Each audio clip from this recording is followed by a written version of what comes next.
يا سيدي يا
اللہ جل مجدہ کریم کی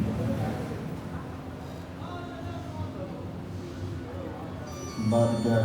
سمجھت و جلال میں حضر تحمید اور حضر تشکر اور حضور فخر دو عالم و محسن احمد مصطفیٰ حضرت محمد مصطفیٰ علیہ اطیب التحیت و الثناء بارگاہ بے کسبناہ میں درود و سلام کے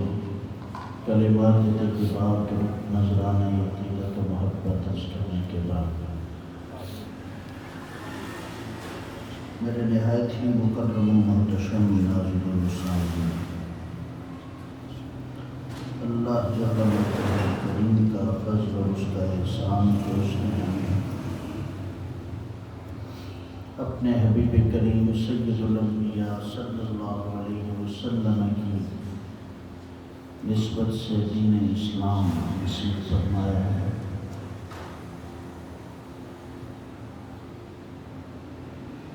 ماہ شعبان المعظم جاری ہے اور اس کے بعد ماہ ذیشان ماہ رمضان المبارک انشاءاللہ ہمیں نصیب ہوگا۔ حضور نبی رحمت صلی اللہ علیہ وسلم کی ذات بابرکت ہو ماہ شعبان سے بڑی محبت تھی۔ نبی کریم صلی اللہ علیہ وسلم نے ارشاد فرمایا شعبان شہری و رمضان شہر اللہ، شعبان میرا مہینہ ہے اور رمضان المبارک اللہ کا مہینہ ہے۔ اور نبی کریم صلی اللہ علیہ وسلم کا معمول پاک اس ماہ ذیشان کے حوالہ سے یہ کہ رمضان شریف کے بعد حضور شعبان میں سب سے زیادہ روزے رکھا کرتے تھے۔ اور ایک اور حدیث طیبہ کا مفہوم یہ کہ شعبان کا شرف اور اس کی عظمت رمضان المبارک کے شرف اور اس کی عظمت کے سبب سے آپ اسی طرح سمجھیں کہ شعبان شریف جو ہے وہ رمضان شریف کے استقبال میں کیونکہ آتا ہے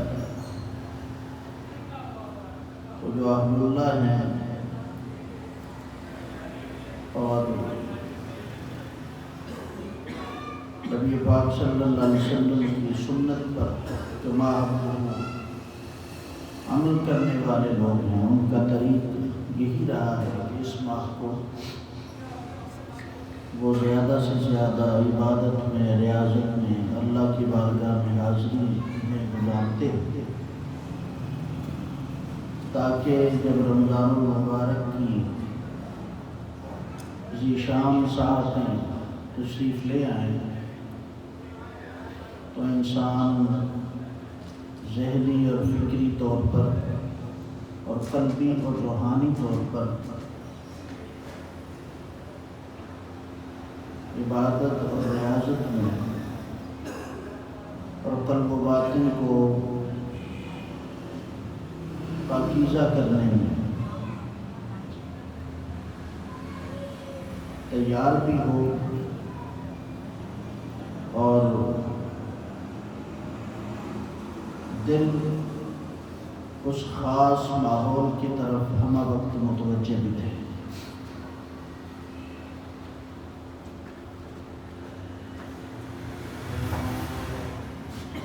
اس ماہ ذیشان کا ایک شرط یہ ہے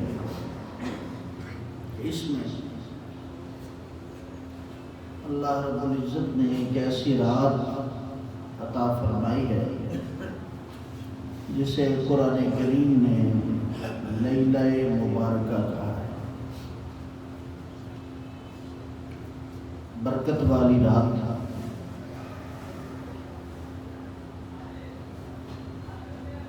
میں اگر انسان اس کی بارگاہ میں سر بسجود رہے اور توبہ کرے، اس کی بارگاہ میں معافی کا خواستگار ہو، اپنے گناہوں پر نادم اور شرمندہ ہو کر اس کی بارگاہ میں گڑ گڑا کر رو کر ہدایت کی دعا کرنے والا ہو، تو اللہ تعالیٰ انسان کے دامن کو ہدایت اور توبہ سے بھر دیتا ہے۔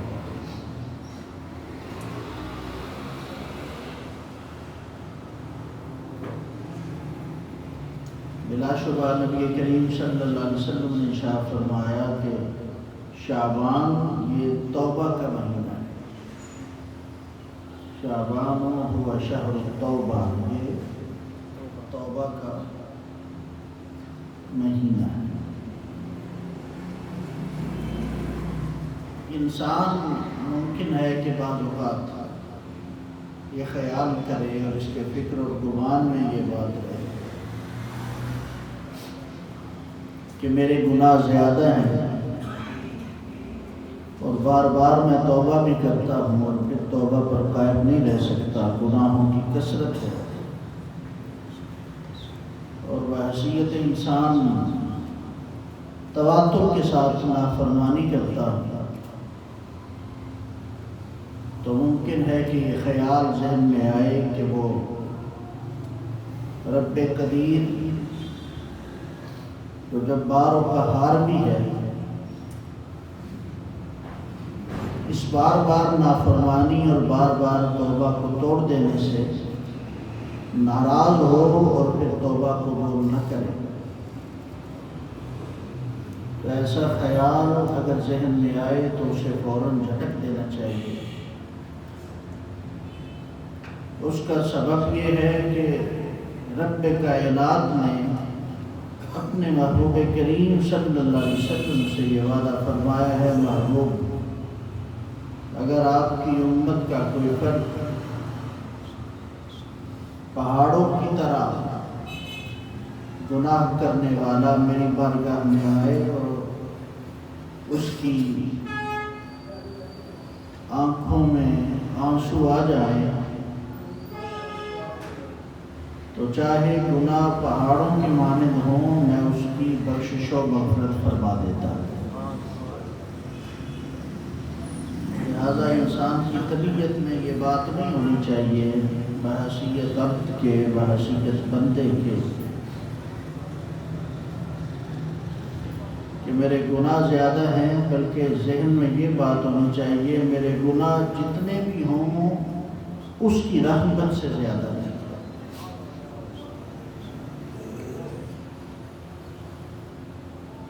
اور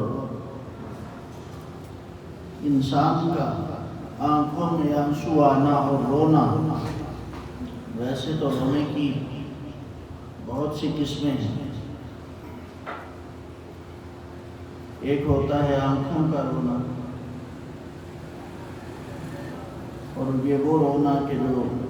نظر آتا ہے کہ نگاہوں سے آنکھوں سے آنسو بہہ رہے ہوں اور پانی کے قطرے نکل رہے ہوں اور دیکھنے والا کہے کہ یہ رو رہا ہے۔ اور ایک رونا دل کا رونا ہے کہ ممکن ہے کہ ظاہراً نظر نہ آئے لیکن دل رو رہا ہو، وہ کیفیت ذرا جداگانہ ہوتی۔ کبھی ممکن ہے کسی کو ایسی لذت بھی نصیب ہوئی ہو کہ خلوت ہو، انسان اکیلا ہو اور اسے اپنے رب کا کرم یاد آ جائے یا اس کا خوف آ جائے تو انسان کی آنکھوں میں آنسو آ جاتے ہیں اور دل تڑپ اٹھتا ہے، بس اسی تڑپنے کو دل کا رونا کہتے ہیں۔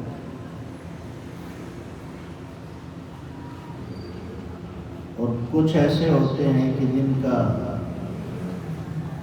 گزر اس سے آگے ہوتا ہے، اور وہ یہ کہ روح ہوتی ہے، انسان کا باطن ہوتا ہے، تو ہر کسی کے رونے کے اسباب جدا ہو، اور عفا نے 6 اسباب رونے کے بیان کیے۔ کتنے؟ 6۔ ایک سبب رونے کا یہ ہے کہ انسان اپنی نافرمانی پر، اپنے گناہوں پر، اپنی لغزش پر روئے۔ اللہ کا حکم کچھ اور تھا، میں کچھ اور کرتا رہا تو رو پڑا۔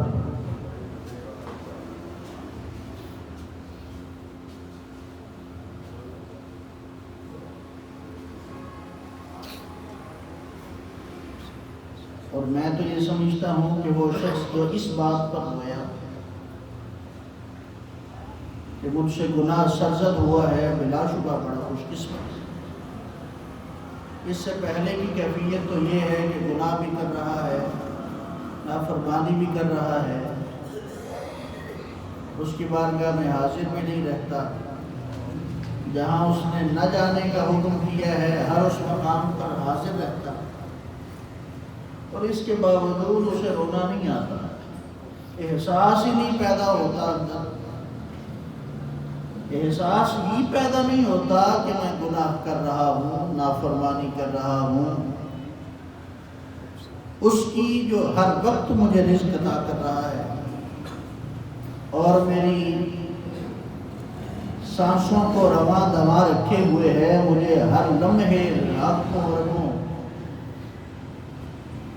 بلا شمار بے حد و بے حساب نعمتیں عطا کر رہا ہے، انسان کے اندر یہ خیال ہی نہ پیدا ہو کہ میں اس کی نافرمانی کر رہا ہوں، اس سے بڑی تو بدبختی ہے ہی کوئی۔ لیکن اس سے اوپر کا درجہ یہ کہ یہ خیال آ جائے زندگی میں کہ وہ میرا رب ہے، میں اس کا بندہ ہوں، میں نے اس طرح زندگی گزارنی ہے جس طرح اس کا حکم ہے، لیکن میری حالت یہ کہ نافرمانی پہ نافرمانی کرتا رہا، گناہ پہ گناہ کرتا رہا، اس کی بارگاہ میں حاضری کا امر تھا، میں غیر حاضر رہا، تو یہ خیال آنا ایک سبب ہے رو پڑنے کا۔ پھر بعضوں کی کیفیت اللہ تعالیٰ نے اس سے جدا بنائی ہوتی، تو وہ اس خوف سے رو پڑتے ہیں کہ اللہ تعالیٰ نے گناہگاروں کے لیے، کافروں کے لیے اور اپنے نافرمانوں کے لیے جہنم تیار کر رکھی ہے جس کا ایندھن انسان اور پتھر ہے، تو اس کی کنٹرولنگ اتھارٹی کا ذہن میں آ جانا، خوف آ جانا، اور خوف کبھی کبھار اپنے گناہوں کے سبب سے ہوتا ہے کہ مجھ سے بڑی خطائیں ہوئیں، تو خطا پر رویا، اور پھر ساتھ ہی عذاب کا خوف آیا تو اس خوف سے رویا، اور بعض اوقات یہ خطا کی کیفیت سے، غلطی اور گناہ کی کیفیت سے جدا گانا الگ، اس کی فقط ذات کا خوف ہے۔ بندہ اس سبب سے بھی رو پڑتا ہے، تو پہلے رویا تھا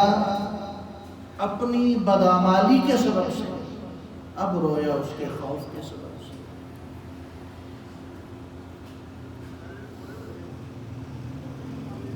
تیسرا رونا یہ کہ کوئی نعمت میسر تھی اور وہ نعمت نہ رہی،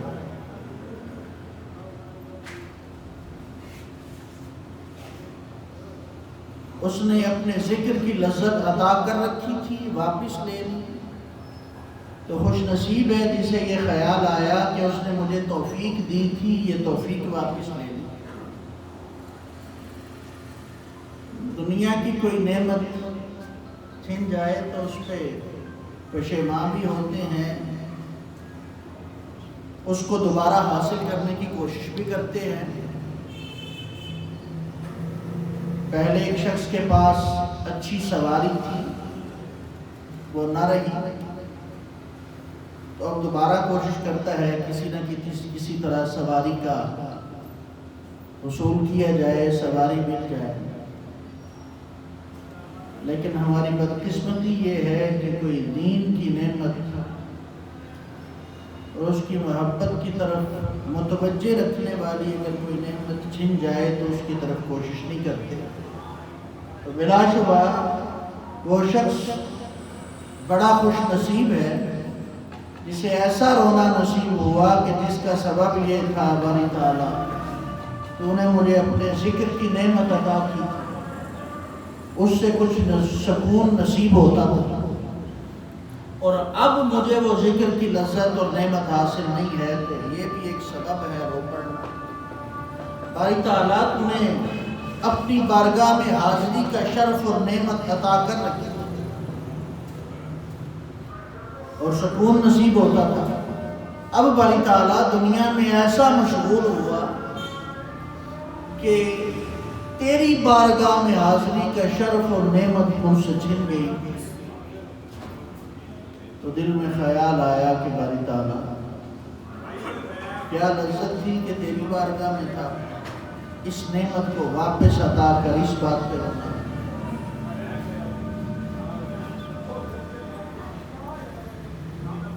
مختصراً عرض کرتا ہوں کہ پھر بعض ایسے ہوئے کہ جن کو یہ معاملہ نہیں کہ گناہ کرتا رہا،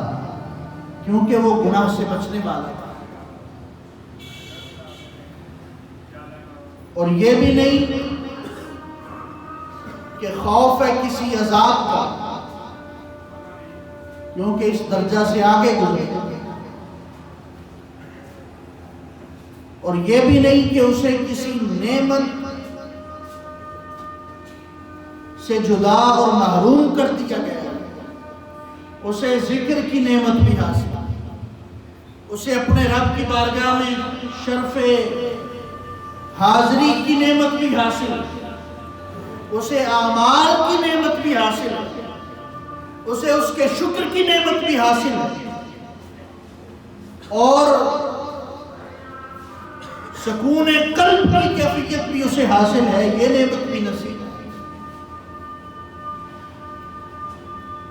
تو جب یہ سب کچھ نصیب ہے تو پھر رونا کیوں آیا؟ اور آفا نے کہا پھر وہ اللہ کی ہیبت سے رونے والا. کبھی آپ خلوت میں بیٹھیں اور یہ خیال کریں کہ وہ رب ہے کہ ہمارا نظام شمسی یہ دنیا کے چکر کاٹنے سے یا سورج کے آنے جانے سے چلتا ہے، اور آپ کبھی تصور کریں کہ آپ خلا میں اڑے ہیں اور زمین کی حدوں سے اوپر چلے گئے ہیں، وہاں نہ آپ کو دن کی سمجھ آتی ہے نہ رات کی سمجھ آتی ہے، نہ روشنی کا آنا جانا ہے، آپ کو یہ تصور ہی نہیں آتا کہ ابھی صبح ہے، دوپہر ہوگی، شام ہوگی، بلکہ ایسی وسعت ہے کہ آپ کو فقط سورج دور سے نظر آتا ہے اور ستارے نظر آتے ہیں، اور یہ جتنے پلینٹس ہیں یہ سارے خلا میں بکھرے ہوئے نظر آتے ہیں. اس کے علاوہ اور جتنی چیزیں ہوتی ہیں وہ بکھری ہوئی نظر آ رہی ہیں، اور کائنات کی وسعت آپ کے نظروں کے سامنے ہے. تو ایک لمحے کے لیے دل بیٹھا بیٹھا جاتا ہے. تو بعض وہ ہوئے جن کے دل اس کی ہیبت سے روتے ہیں، اس کی قدرت کی طاقت کو محسوس کر کے روتے. کبھی محسوس کیا ہو کہ دنیا کے سارے اچھے ترین ڈاکٹرز موجود ہوں، انسان ایک سبب فوت ہونے کا بڑھاپا سمجھا جاتا ہے، جی عمر بڑی ہو گئی سی، بڑے ہو گئے سب فوت ہو گئے. بندہ جوان بھی ہو، صحت مند بھی ہو، اس کے سارے نظام زندگی کے جسم کے درست کام کر رہے ہوں، اس کو بی پی کا بھی کوئی مسئلہ نہیں، کولیسٹرول نہیں، دل کا مسئلہ نہیں، کوئی عارضہ نہیں، ایک لمحے میں وہ دنیا سے چلا جاتا ہے، اور دنیا کے سارے طبیب مل جائیں اس کا ایک سانس کا اضافہ نہیں کر سکتے. تو کبھی اگر انسان کے خیال میں سے یہ بات گزرے تو دل پر ہیبت طاری ہوتی ہے. بعض وہ ہوتے ہیں جن پر ہیبت طاری ہوتی ہے، بعض وہ ہوتے ہیں جو اس درجے سے آگے گزرے وہ ہیبت کے ساتھ رو پڑتے ہیں. تو ایک سبب رونے کا ہیبت ہوتا ہے. ایک اور سبب رونے کا عرفا نے بیان کیا، کہا کہ وہ نہ جنت کی طلب میں روئے، نہ وہ دوزخ کے خوف سے روئے، نہ وہ ہیبت سے روئے، بلکہ کیفیت اور ذرا بڑھ گئی۔ عمل میں تو خالص تھے، اخلاص موجود تھا، اللہ تعالیٰ کا خوف رگوں پہ میں سما چکا تھا، اور اس کی طرف سے امید ہر لمحہ تھی کہ اگر جبار و قہار ہے تو غفور الرحیم بھی ہے، میرے گناہ کم ہیں اور اس کی رحمت بڑی وسیع ہے، ورحمتی وسعت کل شیء، میرے گناہ کم ہیں، اس کی رحمت بڑی وسیع ہے،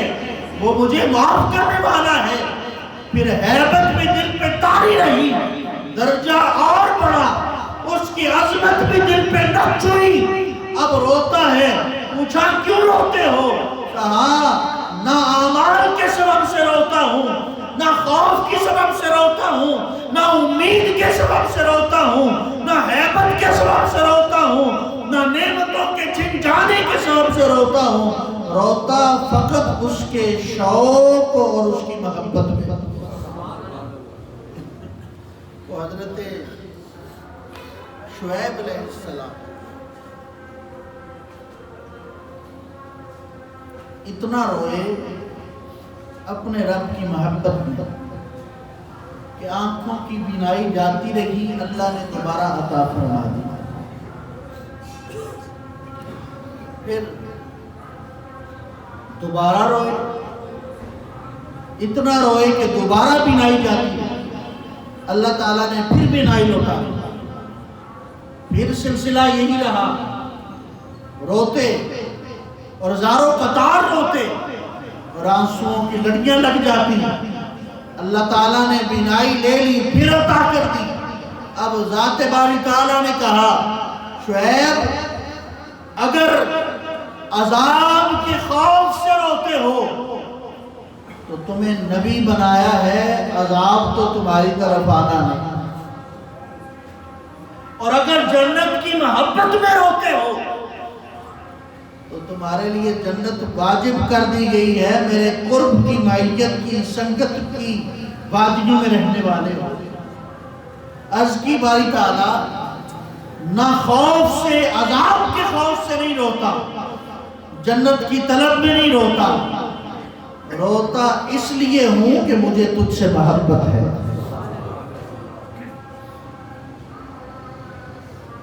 وہ حضرت رابعہ بصریہ کے پاس لوگ کبھی حاضر ہوتے ہیں تو ایک خاتون حاضر ہوئی، اس سے پوچھا، خاص کیفیت سے راقبے تھی، پوچھا کہ کیوں آئی ہو؟ تو وہ کہنے لگی جی میں نے کہا زیارت کر،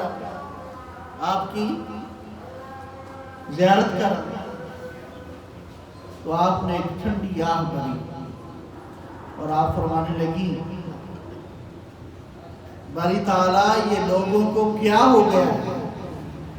جو اس کی یاد میں مگن ہو، کسی اور کی زیارت کا کہاں ہو سکتا ہے۔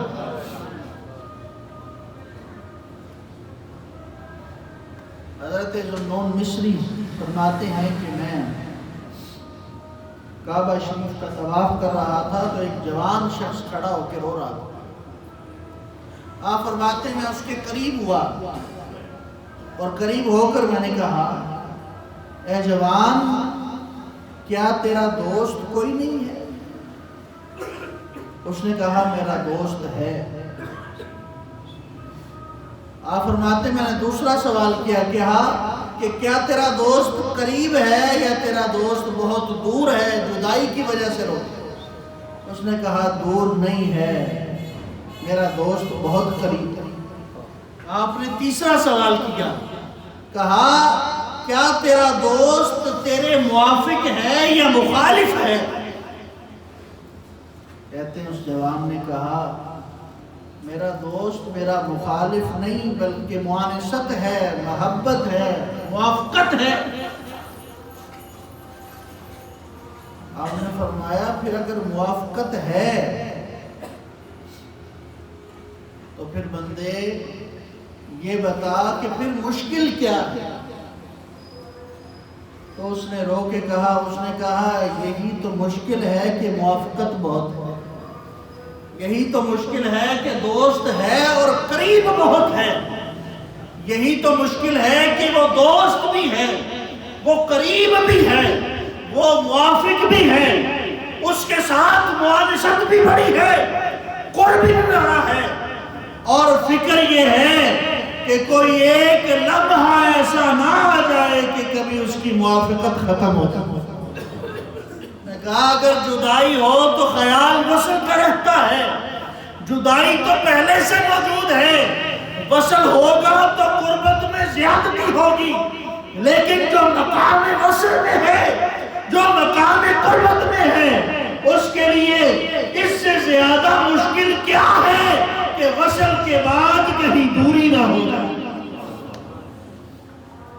تو احباب ایک رات ایسی آنے والی ہے ہماری زندگیوں میں کہ اس رات وہ آسمان دنیا پر نزول جلال فرماتا اور اعلان کر رہا ہوتا ہے کوئی مجھ سے مغفرت کا طلبگار کہ میں اس کے گناہوں کو دھو ڈالوں۔ اگر وہ شخص جسے وہ یاد رہا، آنکھوں میں آنسو لیے اور اس کی محبت اور چاہت کا اور اس کے جلوے کا خیال لیے، اس کی بارگاہ میں سجدہ ریز ہو کر آنکھوں سے آنسو بہا کر وہ حضرت غوث اعظم کے طریق پر دعا کر رہا ہوگا، عرض کرے گا باری تعالیٰ تو بے کسوں کا پالنے والا ہے، تو گناہگاروں کا معاف کرنے والا ہے، تو گناہوں میں ڈوبے ہوں کو گناہوں سے نکال کر ہدایت کرنے والا ہے۔ باری تعالیٰ اگر تو نے بدبختوں میں نام لکھ دیا ہے تو بدبختوں سے نکال کر مجھے نیکوکاروں میں داخل فرما۔ تو وہ کہتا ہے اگر مجھ سے مانگے گا تو میں عطا کروں۔ دولت ہر کوئی مانگتا ہے، اولاد ہر کوئی مانگتا ہے، دنیا کی ظاہری نعمتیں ہر کوئی مانگتا ہے، لیکن حضرت مولا کائنات علی المرتضیٰ شیر خدا رضی اللہ تعالیٰ عنہ آپ سے یہ حدیث پر بھی آپ فرماتے ہیں کہ حضور نبی رحمت صلی اللہ علیہ وسلم نے ارشاد فرمایا اللہ تعالیٰ کی طرف سے اعلان ہوتا ہے کوئی بخشش کا طلبگار کہ میں اسے بخش دوں۔ یہ طریق کیسا محبت بھرا اور کیسا انداز محبوبانہ ہے رب کائنات کا۔ بندے تو گناہ کرتا رہا، بندے تجھ سے لغزشیں سرسر ہوتی رہی، ممکن ہے میری نافرمانی تو کرتا رہا ہو، لیکن بندے آج کی شب میری بارگاہ میں آ جا اور دستے سوال دراز کر اور پکار باری تعالیٰ تو میرا پالنے والا ہے، تو مجھے عطا کرنے والا ہے۔ اگر تیری بارگاہ میں دستے سوال دراز نہ کروں تو کس کی بارگاہ میں جاؤں؟ اگر تیری بارگاہ سے معافی نہ مانگوں تو کہاں سے مانگوں؟ باری تعالیٰ گناہ بہت ہو گئے، مجھے میرے گناہوں کی معافی عطا کر دے۔ اللہ فرماتا ہے مانگنا تیرا کام ہے، تیرے مانگنے میں دیر ہو سکتی ہے، ہمارے معاف کرنے میں دیر نہیں ہوتی۔ کہا ہے کوئی مجھ سے رزق مانگنے والا کہ میں اس کی جولی کو رزق سے بھر دوں۔ ہے کوئی مصیبت میں گرا ہوا شخص وہ عرض کرے باری تعالیٰ مصیبتوں نے ڈیرے ڈال لیے اور مشکلات آ گئی زندگی میں۔ احباب یہ الگ بات ہے، میں اور آپ ہوں تو یہ مشکلات دنیا داری والی عرض کریں گے باری تعالیٰ بینک بیلنس کم ہو گیا، باری تعالیٰ دنیا میں کہیں کوئی جھگڑا ہو گیا، باری تعالیٰ کوئی دشمن بڑھ گئے، باری تعالیٰ کوئی میرے عہدے میں کمی آ گئی، کوئی نوکری چلی گئی۔ کچھ وہ ہیں جو یہ مانگتے ہیں اللہ تعالیٰ انہیں یہ بھی عطا کرتا ہے، لیکن اہل اللہ کا طریق اور ہے، وہ یہ نہیں عرض کرتے باری تعالیٰ دنیا دے دے، ان کا طریق یہ ہے باری تعالیٰ تیرے ذکر کی لذتیں کم ہو گئیں اور ذکر کی توفیق عطا فرما۔ باری تعالیٰ تیری جناب میں حاضری کم ہو گئی، کچھ اور اپنی بارگاہ کا شرف نصیب کر دے۔ باری تعالیٰ وہ مقامات جہاں تیرا جانے کا عمل تھا کہاں سے دوریاں ہو گئیں، باری تعالیٰ اپنی قربت کے جلوے عطا کر۔ تو دوستو جہاں دنیا مانگو اپنے رب کی بارگاہ سے اس کی قربت بھی مانگا اپنے لیے بھی۔ باری تعالیٰ ہمیں دین کی خیر نصیب فرما، اپنی اولادوں کے لیے بھی۔ باری تعالیٰ ہماری اولادوں کو بھی اپنی محبت نصیب فرما، باری تعالیٰ ہماری اولادوں کو بھی اپنا قرب نصیب فرما، اپنی بارگاہ میں حاضری کی توفیق نصیب فرما، محمد مصطفیٰ کی غلامی کی توفیق نصیب فرما۔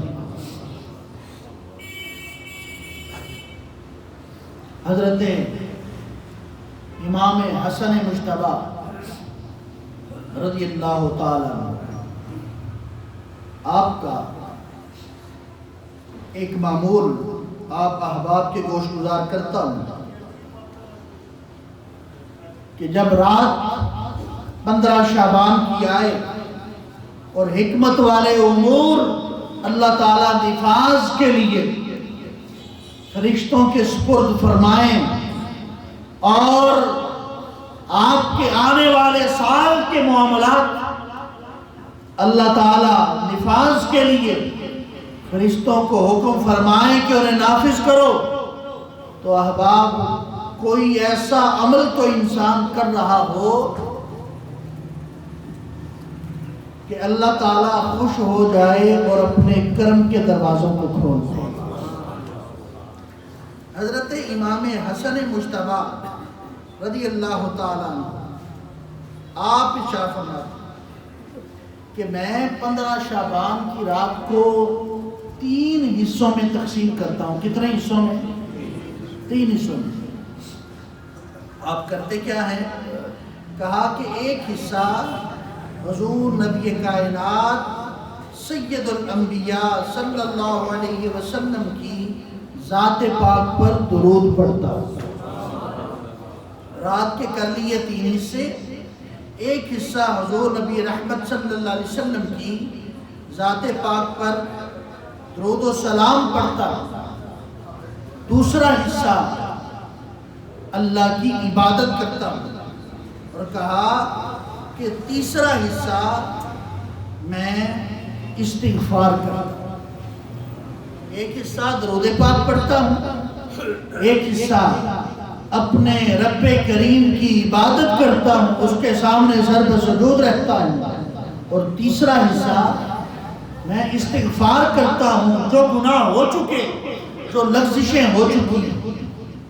آنسوؤں کے ساتھ، ندامت کے ساتھ اس کی بارگاہ میں حاضر رہ کر استغفار کرتا ہوں، معافی طلب کرتا ہوں۔ کہنے والے نے کہا پھر یہ بتائیے جو ایسا کرتا ہے اس کو فائدہ کیا ہوتا ہے؟ تو حضرت امام حسن مجتبی فرماتے ہیں یہ مجھے بیان کیا میرے بابا علی المرتضیٰ نے، انہیں بیان کیا کائنات کے مولا محمد مصطفیٰ نے، اور حضور نے ارشاد فرمایا، عرض کیا حضرت علی نے یا رسول اللہ اگر کوئی ایسا کرے گا رات کے 3 حصے کر کے اس میں یہ عمل کرے اللہ تعالیٰ کیا عطا فرماتا ہے؟ تو کائنات کے سردار سید الانبیاء احمد مجتبی محمد مصطفیٰ صلی اللہ علیہ وسلم نے ارشاد فرمایا اے علی پھر اللہ تعالیٰ اس شخص کو اپنے مقربین میں لکھ دیتا ہے، اپنے قرب والوں میں لکھ دیتا ہے، اپنی محبت والوں میں لکھ دیتا ہے، اپنے پیار والوں میں اور اپنی بارگاہ میں حاضر رہنے والوں میں لکھ دیتا ہے۔ دوستان گرامی کا دعا ہے اللہ کریم کی بارگاہ میں کہ وہ ہمیں شب برات کو